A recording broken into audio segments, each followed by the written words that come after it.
আচ্ছা আচ্ছা আজকে আমি তাহলে বোঝাবো অধিবর্ষ। এই কথা না। আচ্ছা আজকে আমি তাহলে বোঝাবো অধিবর্ষ। অধিবর্ষ জিনিসটা কি? জিনিসটা খুবই ইজি। অধিবর্ষকে ইংরেজিতে কি বলে জানো? লিপ ইয়ার, তাই না?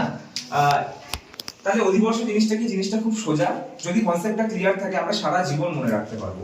ঠিক আছে ব্যাপারটা? আচ্ছা আমরা জানি না পৃথিবী সূর্যের চারিদিকে প্রদক্ষিণ করতে, ঠিক আছে, সূর্য তো মাঝখানে থাকে, তাই না, কক্ষপথে, এবং সূর্যকে পৃথিবী প্রদক্ষিণ করে কত দিনে? 365। হ্যাঁ আমরা বলি 365 দিন, ঠিক আছে। 365 দিনে পৃথিবী সূর্যের চারিদিকে একবার প্রদক্ষিণ করে। ব্যাপারটা আমরা 365 দিন বলি ঠিকই, কিন্তু আসলটা কি?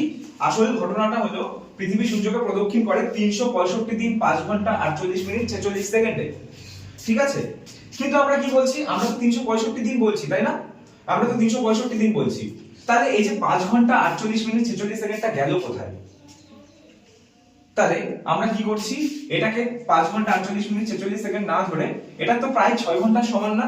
তাহলে এটাকে আমরা 6 ঘন্টা ধরে নিচ্ছি, ঠিক আছে। কিন্তু আমরা ন্যাচারালি প্রতিটা বছরকে ধরে নিচ্ছি 365 দিনে।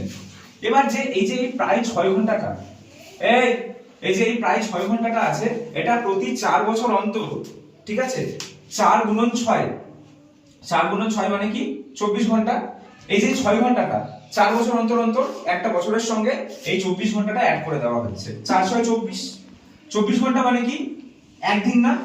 অর্থাৎ একদিন প্রতি 4 বছর অন্তর একটা বছরের মধ্যে এই একদিনটা অ্যাড করে দেওয়া হয়। কোথায় অ্যাড করা হয়? ফেব্রুয়ারি মাসে অ্যাড করা হয়। আমরা তো ন্যাচারালি জানি ফেব্রুয়ারি মাস 28 দিনে হয় না? কিন্তু প্রতি 4 বছর অন্তর অন্তর তোমরা দেখবে যে ফেব্রুয়ারি মাসটা 29 দিনে হয়, তাই না?